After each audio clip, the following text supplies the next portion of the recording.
Welcome to Gemara Markings. Today's Shiur is Yuma Daf Samach Hey. We begin today's Shiur 19 lines from the top, basically in the middle of the Omid. We start with a quote from the Mishnah, V'oidom Rav Yehuda, Nishbach Hadam Yomus Hamishtalech, Meis Hamishtalech Yishpoch Hadam. We're dealing with the topic, the continuing topic of the two goats that are brought on Yom Kippur. One is the Soyer Lashem, whose blood is sprinkled in the Heichal and the Kodesh HaKodashim, and the send-away goat, the scapegoat that carries with it the sins of Israel to a cliff from where it's pushed off. However, if something happens prematurely, either the blood spills out before it's sprinkled, so then the partner goat, the mishtalech, is set off to die. In other words, without being sent out, it's set aside to die. And likewise, if the send-away goat dies at this point where you've already slaughtered the Soyer Lashem, the sin offering, but haven't sprinkled the blood yet, so the blood is now rendered useless because its partner, the Soyer Mishlech, died prematurely. On the side of the Gemara, before we get into the Gemara text, we have our topic heading, the Nosei, where we've written Lahasbir. Our job is to explain Ha Dekotoni, that which it says in the Mishnah, Meis Hamishtalech Yishpoch Hadam. When the send-away goat dies prematurely, so the blood that you have from its partner goat is spilled out. It's rendered useless. Amai Yishofech Hadam. Why should the dam be spilled out? The Achshov Tzrichim Lahagril Mechodash. Now we have to do a new Hagrola to choose the two new goats. Which one will be Lashem and which one will be Lazozel? Voice Avid Mitzvahs Amishtalech Meachar de Hoyo Kayom Ad Hagrola. Is it not so that the mitzvah of the Mishtalech has already been fulfilled because it was around until the Hagrola? So the question is, why in the case of Meis HaMishtalech do you have to spill out the existing blood? Why not just carry on? As far as the mitzvah concerning the Mishtalech is concerned, it has been fulfilled already. Is it not so that we have already done the Hagrolas, and we're assuming right now that the Hagrola is the only thing that's me'akev? Anything beyond that, the sending away of that goat, is not something that's binding. It's a nice thing to do, it's a right thing to do, but it's not binding. So now we turn to the Gemara. Bishlama nishbach hadam yomus hamishtalech. I understand in the case where the blood spilled out, so its partner goat, the scapegoat, must die. Da'akati lo is avid mitzvosei. The mitzvah of sprinkling the blood has not been done, so it was spilled out, so its partner is rendered useless. So it's set aside to die. Elomeis hamishtalech. But in the other scenario of the Mishnah where the scapegoat dies, Amai Yishofech Hadam, why should the blood that you have from the other one, the Soyer Lashem, why do you throw it out? Why do you spill it out? The mitzvah that was incumbent upon the Mishtalech has been fulfilled, and that is the drawing of the lots. All that we think that the Torah requires is the drawing of lots. In fact, placing the lots, the respective lots on the back of each animal, that's not binding.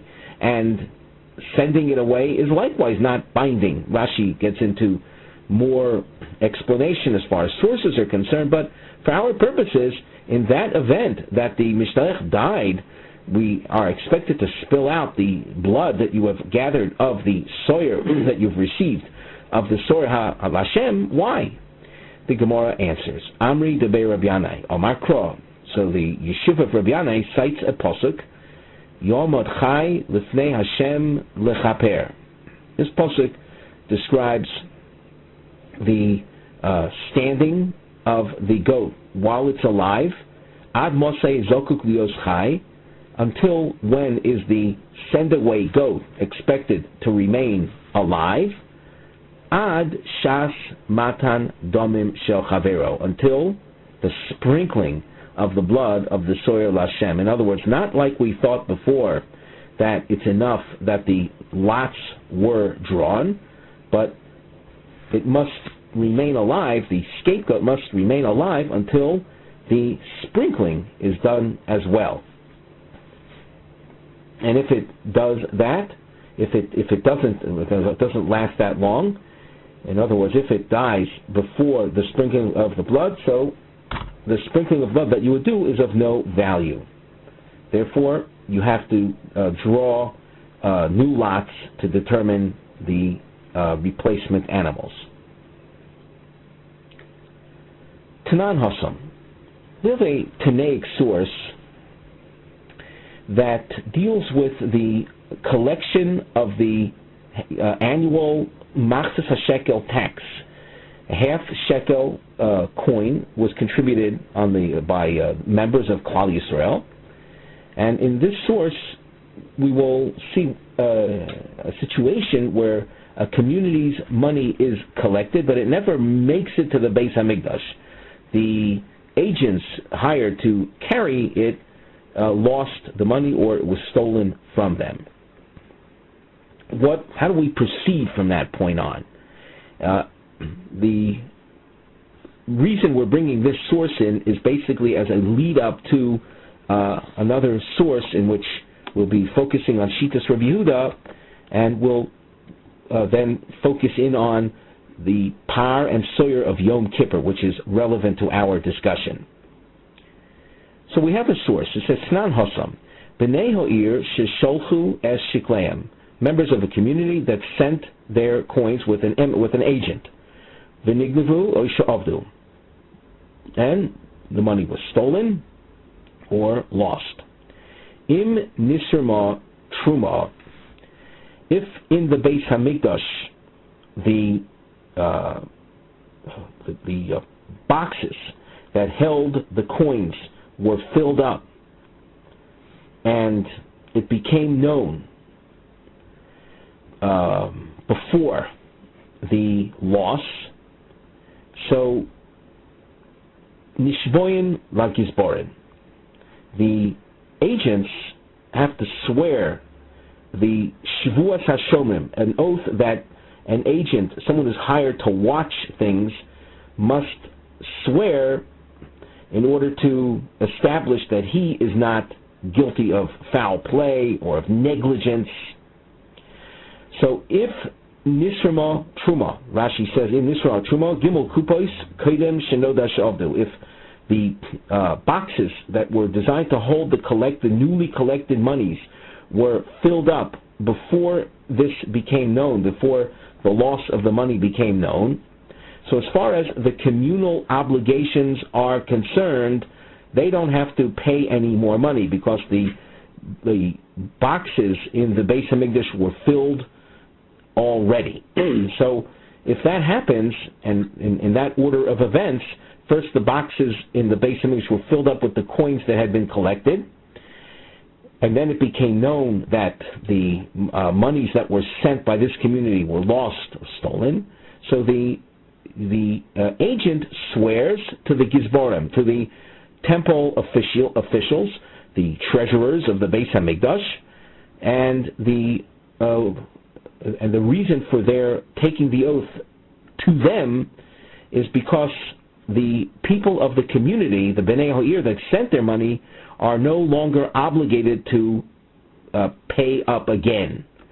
The im lav, that means if the monies in the Beis Hamikdash that were collected were not used to fill up the kupos, the boxes in the temple treasury, so that we'll say it's a little early in the game, and at that point, before the boxes that were designed to hold the monies were filled up, it became known that the community's money, this particular community's money, got lost or stolen. And in such an event, the community has to pay again. And in order to motivate them or expect them to pay again, the agents here will have to swear to them that the agents were not guilty of foul play or of negligence. So then, under those circumstances, we said im lav means we're repeating ourselves.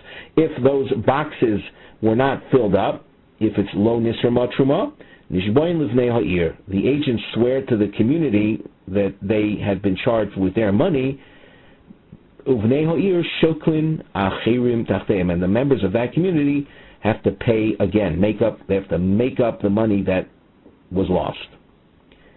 Nimtzu oshir zir maganovim. Now we have little letters here, and these letters correspond to the letters above, 3 lines up.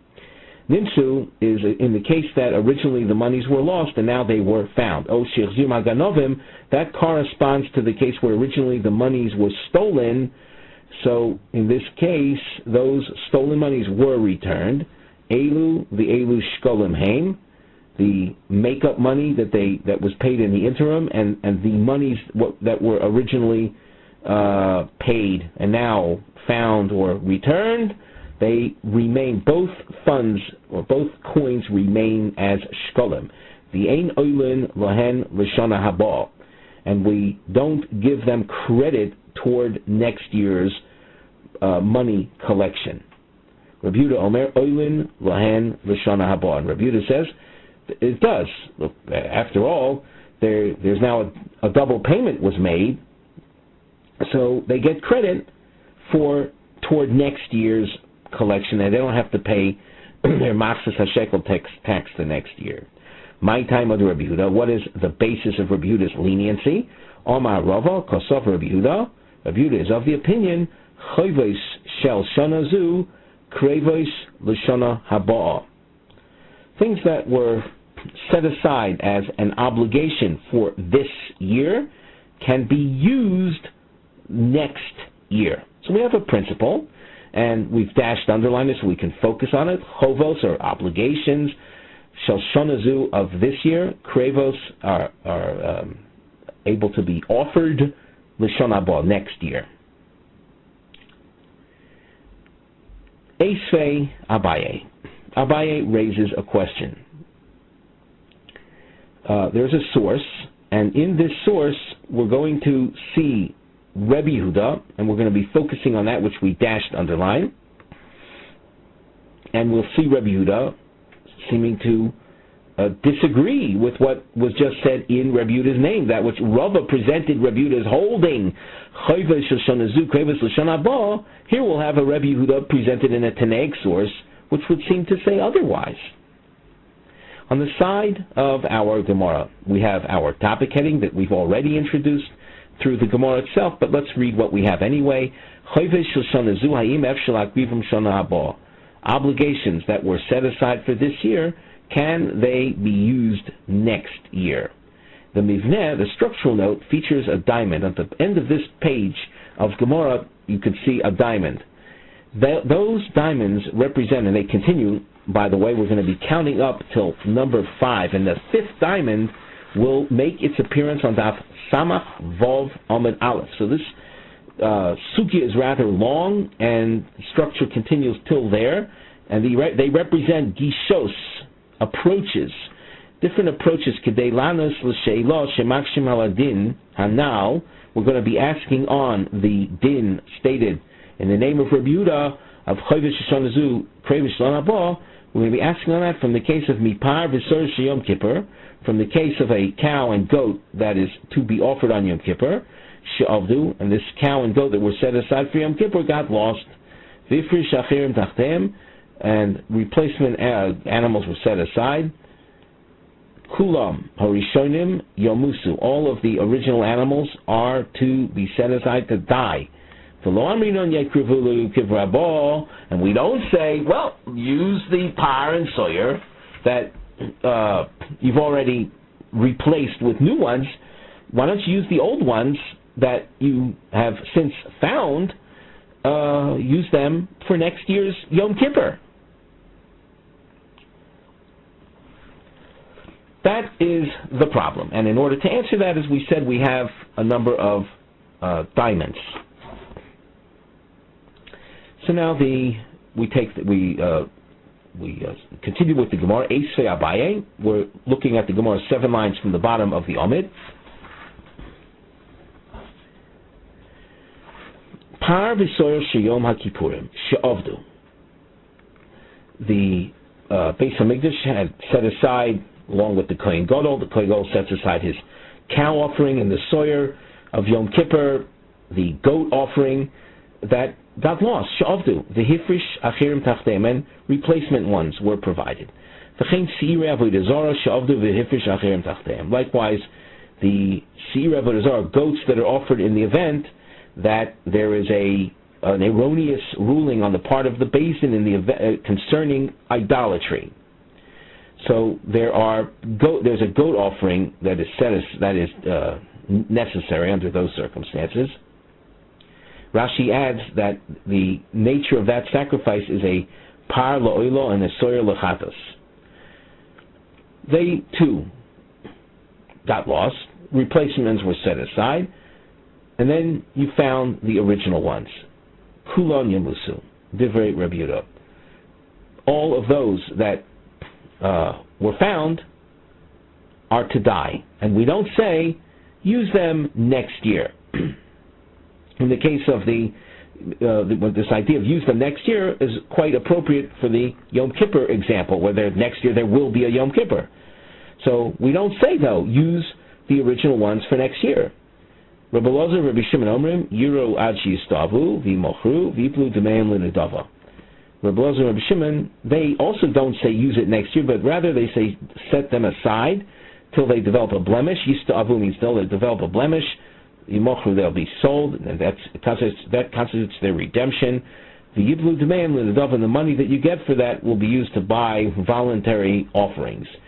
And why is that the ruling, that it goes out to graze, and not like Rabbi Yehuda said, shein chatas tzibur mesa, a sin offering that's brought on the part of the public does not die. It's not set aside to die.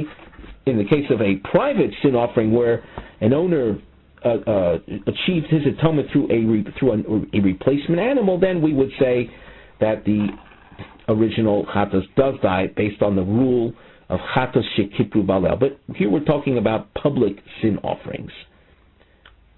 Let's go over the main point. And in our Shas Ozer that appears on your screen, or you have a copy of it, the main focus is on that which is dashed underlined with special attention paid to that which is between the lines. We wrote in, when Rabbi Yehuda says Kulon Yomuso, the par v'sur of Yom Kippur that you had replaced and you found the original ones are set aside to die, and they're not used. And we don't say that they're used next year.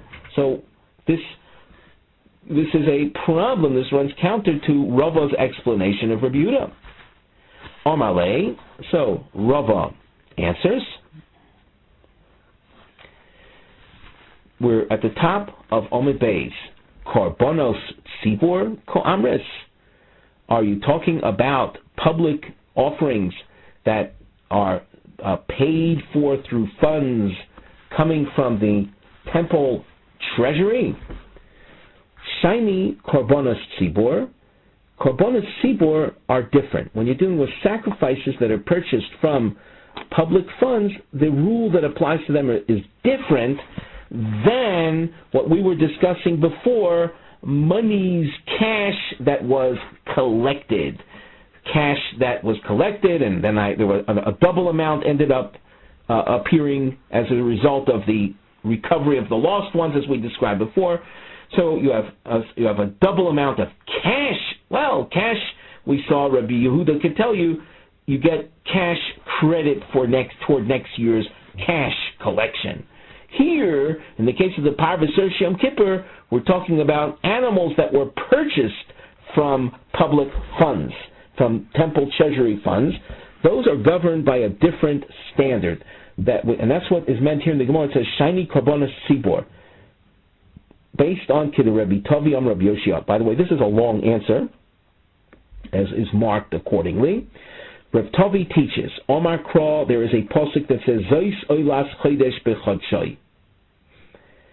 What do we learn from this pasuk? Omra Torah, the Torah says, Chadesh v'havei li korban mitruma chadosha. When it comes to public sacrifices, every year, the public sacrifices that are purchased during a given a given calendar year must be purchased with monies that were collected that calendar year, and not from monies that had been collected prior to that. So you can't use last year's money for this year's public sacrifices. Well, that's a good explanation for the goat offering of Yom Kippur, which happens to be a public sin offering. So, being that it's a public sin offering, I can't use last year's goat, which was purchased with last year's money, for this year's Yom Kippur. Par ma'ikola meimar. What are you going to say, though, about the cow? The cow is not a public sacrifice.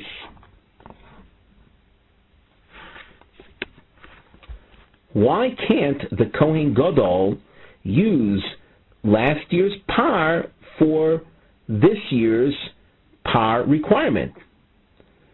The Gemara answers, Gezerah par otu soyer. We place a restriction on his using the par set aside for last year's Yom Kippur in anticipation of someone confusing that with regard to the soyer.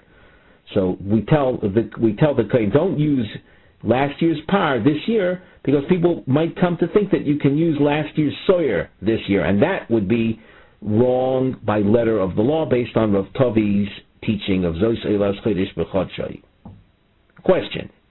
Now this question you see lasts a number of lines. Omishum Gzera Yamusu, and because of a Gzera was a restriction based on the fear of what might happen or what people might think. Because of we'll call it a far-fetched or a distant possibility, because of that, Yamusu, are you going to tell me that animals must be set aside to die? That's rather drastic. Rashi adds that if the issue was simply a gezerah, a fear of what might come to be, so you would set aside the animal to graze. You wouldn't say, as Rebuta said, they are to die. Graze means let it set it out to graze until it develops a blemish, and then you would be able to redeem it. Why does he say that the animal is set aside to die? And furthermore,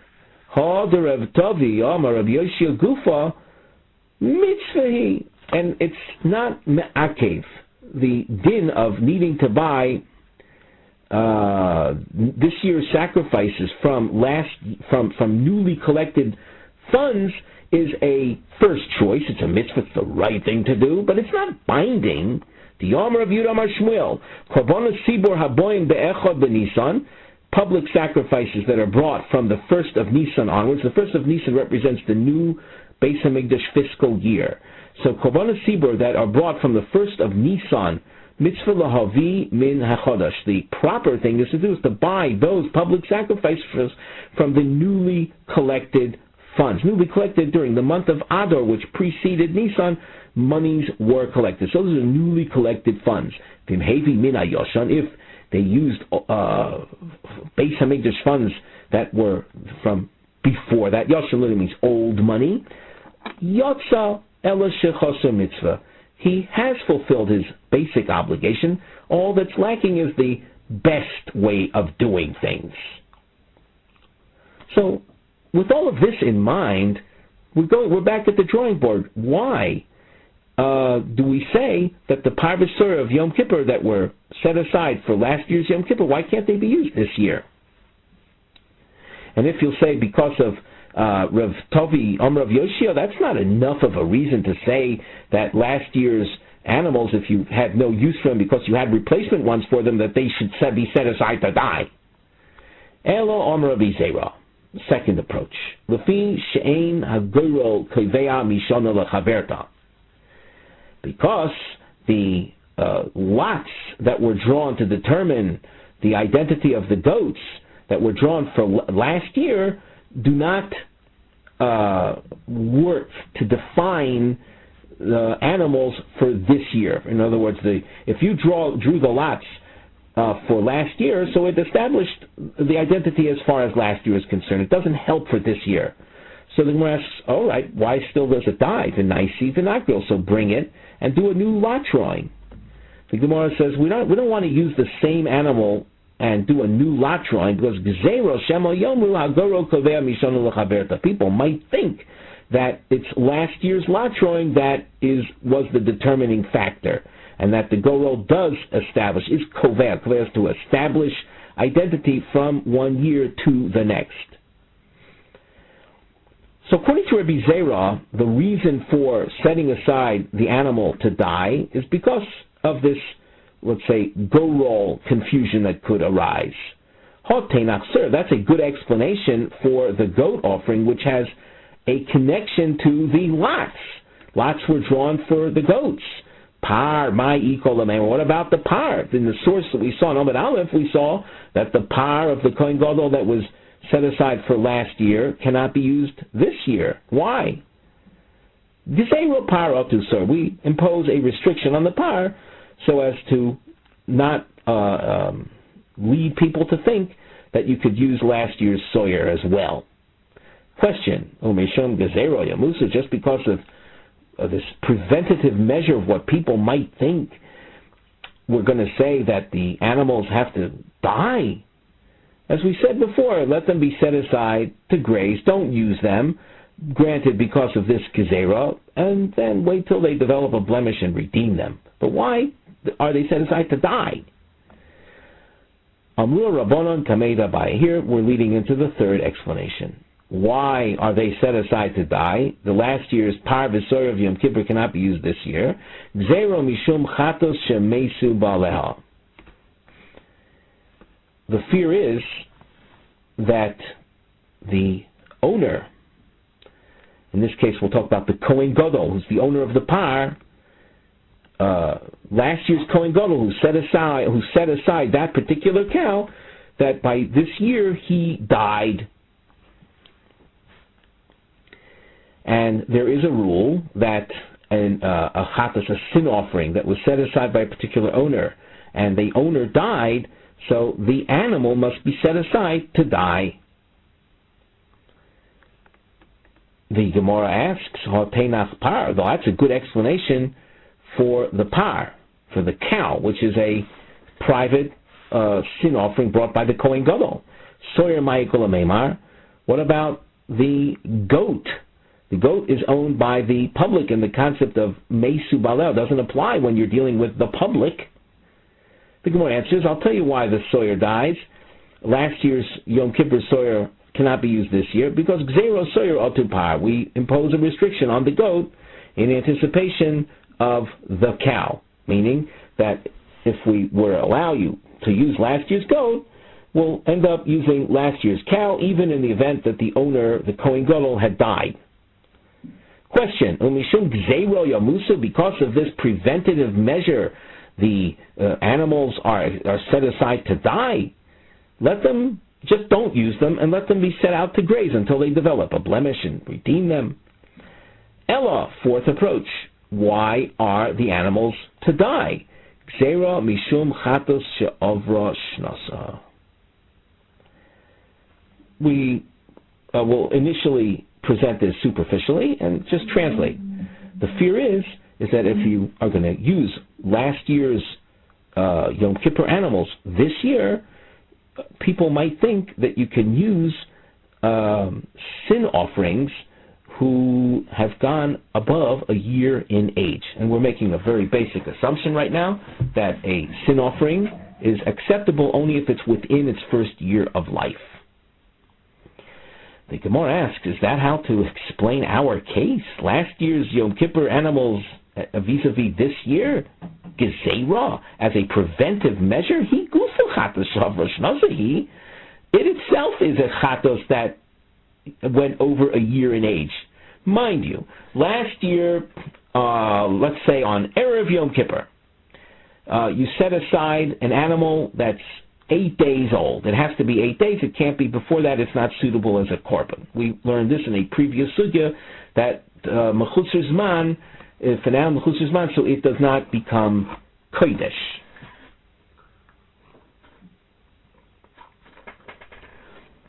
Last year's Yom Kippur animals, this year, they're more than a year old. from one Yom Kippur to the next Yom Kippur, that itself is a year. The animal on Yom Kippur set in, the animal had to be 8 days old. So it's a year and 8 days minimally of age. So why do you present the explanation, this diamond, fourth diamond, as a gezerah, a preventive measure in anticipation of using a chatas shavra shnasa? This itself is a chatas shavra shnasa, and that's why it's no good. The Gemara says, holo kasha, that's not true. In other words, that's not a real objection. Kerebi, our calculation of age, when it comes to defining sacrifices, is based on Rebbe's approach to establishing what a year is. The Sanya, we have a Tanaic source that continues till the top line of Samach Vav Amud Aleph, and we have to just backtrack for one moment. Those of you who are familiar with a lot of sources in Halacha, the first reaction to hearing the term a year, length of time is a year, people say, well, it's 12 months, 12 Jewish months, Nisan, Iyar, Sivan, Tammuz, Av, Elul, Tishrei, Cheshvan, Kislev, Teves, Shvat, Adar. Those are 12 months. The first of the months, when you count months, the first of the months is Nisan. How long are months? Months are, on an average basis, they are alternating 29-30, giving you a total of 354 days. From last year's Yom Kippur to this year's Yom Kippur, that itself would be your basic 354 days. The animal, as we said before, has to be a minimum of 8 days old before it can be dedicated or sanctified. So it's 354 plus 8. That makes it 362 days, which is more than a standard Jewish year. And here comes the big surprise. Shitas Rebbe.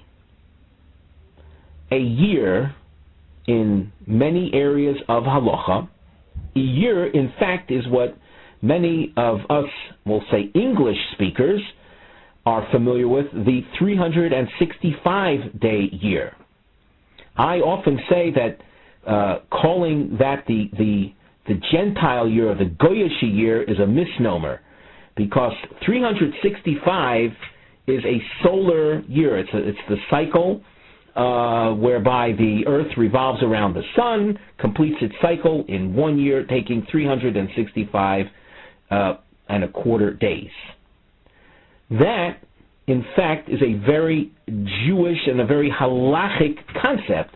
Rebbe says that when it comes to establishing a year, where the Torah uses the term shana, it could very well be the passage of 365 days. Before 365 days lapse, you are still within the year.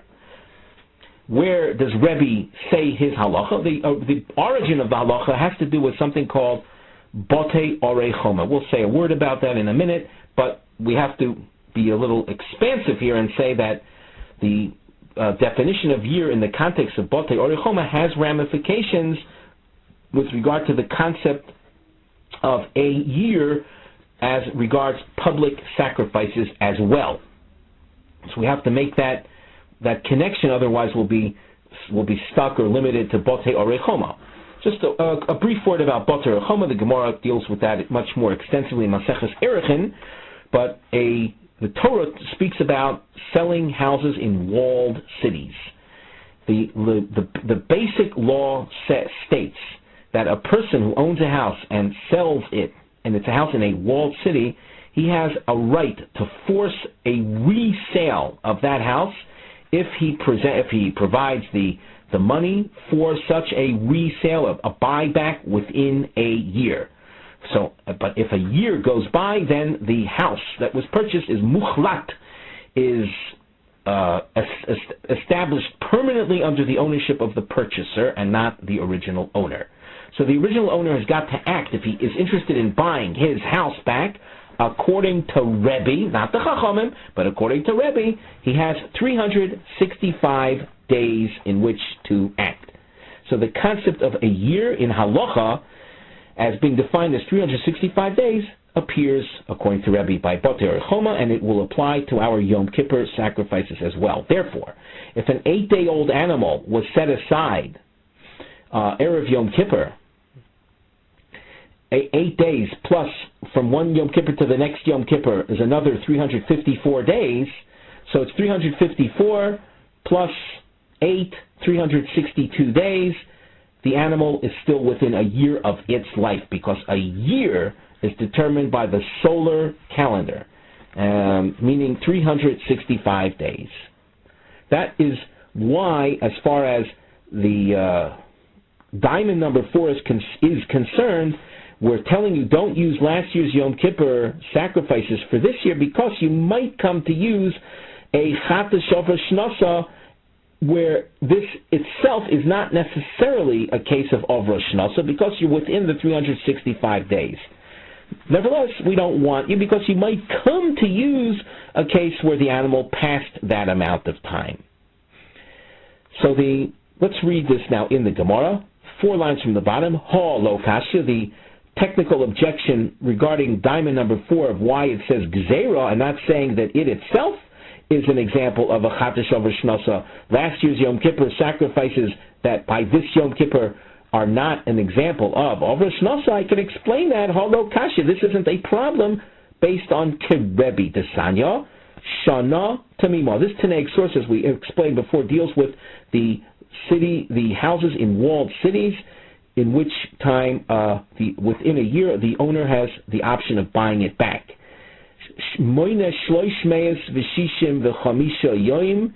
In order to establish permanent ownership on the part of the buyer, he would count 365 days, as is the number of days in a solar year. Chama is the sun. Divrei Rebbe. That's Rebbe's approach. So you see the idea of a shana is established by Rebbe as being 365 days. The Chachamim Oimrim. Now this is less important for us. We can de-emphasize this particular section, and that's why we've marked only Rebbe's name.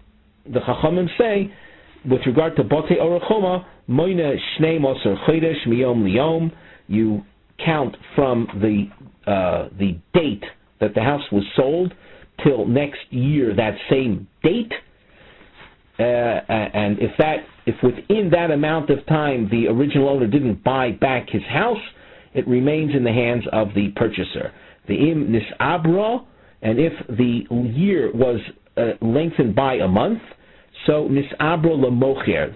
That's called a Jewish leap year, where an ador is added, so you have ador sheni as well in such a year.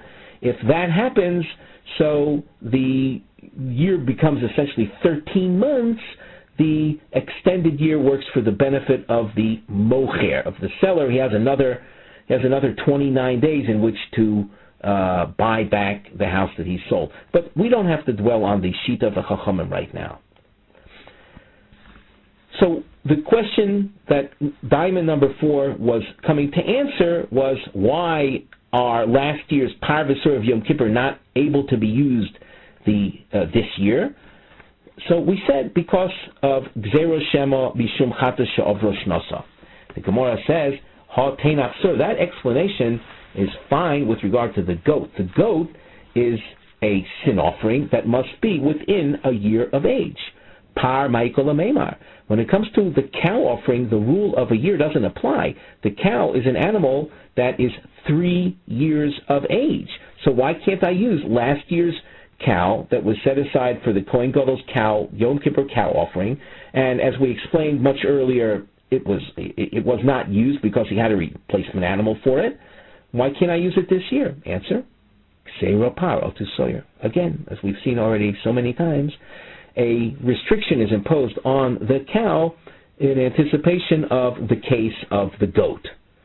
The question, same question as we've seen already before a number of times, almost because of this fear of your confusing the par with the case of the soyer, I'm going to say that they have to die, the Yolid. And furthermore, and here's another long question, Chata Shavra Shnasa, the rule that applies to a sin offering that literally past its year, that it's over a year old, even by letter of the law, it is not something that's set aside to die. L'raya azla. Raya means it's set out to graze till it develops a blemish, and then it's redeemed, but this dying business doesn't apply. Di'amar reish lakish, schata shavar shnasa, roina sakilu hi omedes v'vesa kvaros, a chatas that went above its designated year of age, we view it as if it is standing in a cemetery, and that's another way of saying that the Kohen has no access to it. He's not allowed to slaughter it,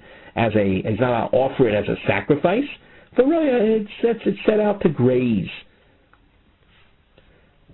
Elo Omarova, diamond number 5, again, an approach to explain why in the source that we saw in Daf Samach did we say that the Parvis Soyer of last year's Yom Kippur cannot be used for this year? Gzeira Mishum Takola. We don't want you using it, and we said before, we had suggested along the way, why not set it out to graze? Well, the answer is because it comes to a takola, misuse. Literally, takola is a stumbling. Now, this takes a while to develop, and hence one has to just wait to explain what is the issue of the takola. That's going to take a number of lines, so that we have used a long marking for this particular diamond number 5, so that you understand that all of this section of Gemara is going to develop the point of takola. It's not going to be clearly, it's not going to be obvious immediately, though. The Sanya. So we introduce here a Taneg source, which shows how we take evasive measures when it comes to a fear of stumbling, of erring. What's the case? So the source says, Ein makdishin, vein marichin, vein machrimin, bizman hazeh. These are different verbs. Makdishin, marichin, machrimin, all refer to different forms of dedications to the Beis Hamikdash. Nowadays, there is no Beis Hamikdash. So bizman hazeh means nowadays that the temple, unfortunately, is in ruins. We're waiting for its reconstruction, its reappearance, but in the meantime, it's in ruins. So there's no value in sanctifying things for the Beis Hamikdash when it's not around. If a person nevertheless did sanctify something nowadays, well, what did you do? What did you sanctify? Behema. If you sanctified an animal as a sacrifice, te'aker. So it goes through a process known as ikur. We're not going to explain it now. That the Gemara deals with elsewhere. But for our purposes, it's not going to be used. Peiros ksus v'kelim yirakvu. If you dedicated fruits, clothing, or vessels, they are set aside to rot. Mo'ois uklimatchis. If it's cash or metallic vessels, which don't rot, then they can. If you just leave them in your house, they'll sit around for many, many years to come. So yoylu chano liyamanaf. You take their value and cast them into the salt sea, the Dead Sea, which will destroy them. And at least the money that was used to buy them, that value, that amount will go to waste. Hence, you've solved the problem. The ezehu ikur, we mentioned before regarding the animal. Te'aker, here we explain what that is. You lock it in a room and it dies on its own. You don't kill it, but you allow it to die on its own. Takola demai. Now, all of this source that mentioned sanctifying things, bisman hazeh, we see that we destroy the items so that you don't come to misuse them. So the question right now is, when we speak about our Par V'Soyer of Yom Kippur, not using last year's Par V'Soyer of Yom Kippur this year, so because of stumbling, what stumbling? Takola demai, takola dahakrava. If the fear is you might come to sacrifice them, to offer them, afilu kol rayas nami, then all cases where the halacha says set an animal to graze till it becomes disqualified, does this fear of maybe you'll come to use it in the meantime as a sacrifice when it's become disqualified, doesn't it exist? And yet we're not worried about that. Itakolo de gizav avoda. If the fear is you might shear the hair, the wool of the par v'soyer of Yom Kippur, if I leave it around till from last year to this year, you'll come to shear it or use it in work, which is strictly forbidden. You're dealing with sanctified animals. You're not allowed to shear them. You're not allowed to work with them, to plow with them. You can't do that. Well, that same restriction should apply to all animals that are set out to graze, and yet the halacha recognizes that if you have an animal that's become disqualified, you do set it out to graze. We're not worried about your coming to shear with them or work with them. The Gemara answers, Li'olam takola dahakrova. If we let you use, or we let you keep around last year's Yom Kippur sacrifices, and say, as was suggested earlier, set them out to graze, you might come to actually slaughter them as sacrifices.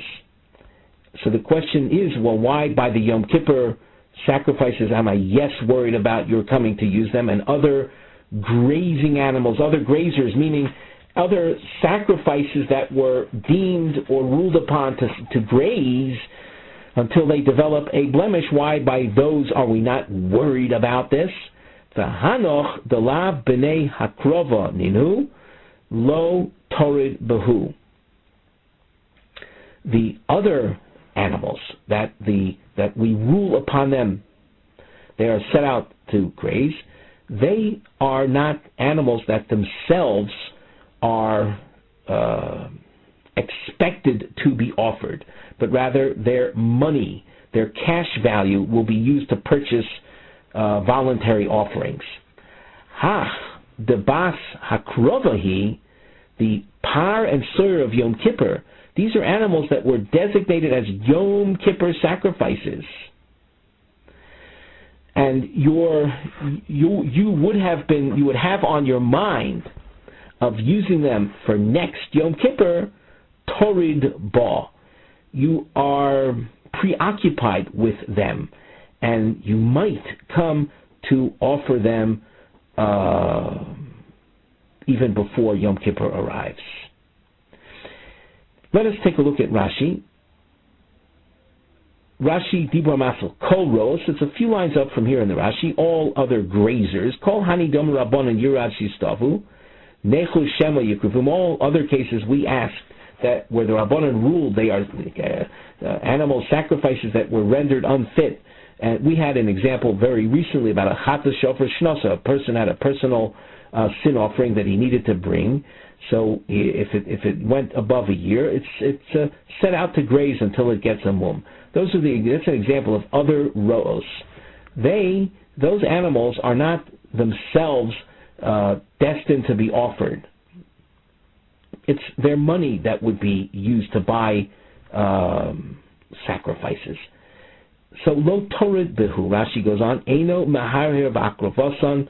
He's not thinking about them as far as they themselves as being offered. Umesiach daite me'akrova ditu, and he stops thinking about them as being offered. Hach debas hakrovahi liyom kippurim abah, the par and soyer of Yom Kippur.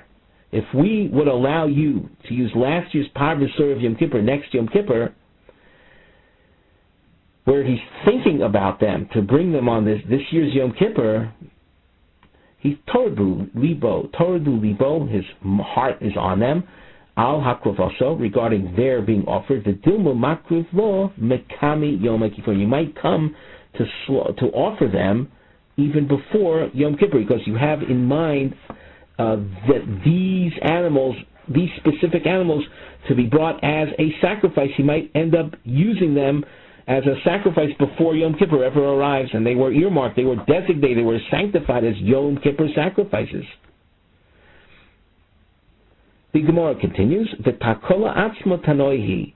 This concern over stumbling, over making a mistake, and that being a consideration is itself a machlokas tanoim. The Sanya Chada, one source says, Pesach Shalakor B'Rishon Yikruv B'Sheni, a korban Pesach that you didn't use on the 14th of Nisan, So it can be used on the 14th of Iyar. Sheni means the Pesach Sheni. Someone who, let's say, was Tomei on the first Pesach on Yudalid Nisan, you can sell to him this Korban Pesach that you didn't use and let him offer it on Yudalid Iyar. V'Sheni, let's say it wasn't offered on the second Pesach, on that Pesach Sheni, Yikruv L'Shona Haba. Let it be used next year. V'Tanya Idoch Lo Yikrav. Another source says it cannot be used. My lav b'takola pligi. Is this not an illustration of the issue of takola? In other words, leaving it around for next year. In the meantime, you might come to use it as a separate sacrifice when it's been earmarked as a Korban Pesach. So it would seem that the Deya that says the second source says Lo Yikrav is worried about this takola. The first approach would seem to say, I'm not worried about misuse. The Gemara says, Lo, that is not the analysis of these two Pesach sources. The Kuliyamo Lo Chayshin Takola. Both sources would agree, I'm not worried about misuse, about using it as something else. And here, these two sources revolve around the machlokes between Rebbe and the Rabbanan that we had before in terms of defining a year. It must be noted that a Korban Pesach is disqualified if it's more than a year old. Velo Kashya, and having said that these two sources represent Rebbe and the Rabbanan, there's no contradiction in these sources. All Rebbe, all Rabbanan. The source that says use it for next year's Pesach, I tell you, from this Pesach to next Pesach, as strange as it might sound, a year has not gone by. When we say that, it means a year as far as animal age is concerned. Of course a year has gone by. Last year's Pesach to this year's Pesach, a year has gone by. But not a year as far as age of animals and sacrifices are concerned when that year is defined as a solar year. So that from last year's Pesach to this year's Pesach, what's called a lunar year has gone by. 354 days have gone by. But you're still within that. If you had an animal on the 14th of Nisan of last year that was 8 days old, by this year's 14th of Nisan, that animal would be 362 days of age, approximately. It's not 365 days, so you can still use it. Ha Rabbanan, the source that said Lo Yikrav, that's in accordance with Rabbanan, that say that a year is defined as a Jewish calendar year, 354 days, from the same date last year to the same date this year. So from last year's Pesach to this year's Pesach, a year has gone by. Therefore, it's more than a year old. It's not kosher, not acceptable as a Korban Pesach. Question: V'hotanya v'chein hamois. But we have a source that says the same din applies to money that was set aside for a Korban Pesach. You cannot use that money for next year's Korban Pesach. If for whatever reason you set aside money for last year's Korban Pesach and you didn't use those monies, you cannot use them the next year. So how does that has nothing to do with age of animals. Elolav, Shma Mino, Betakola Pligi.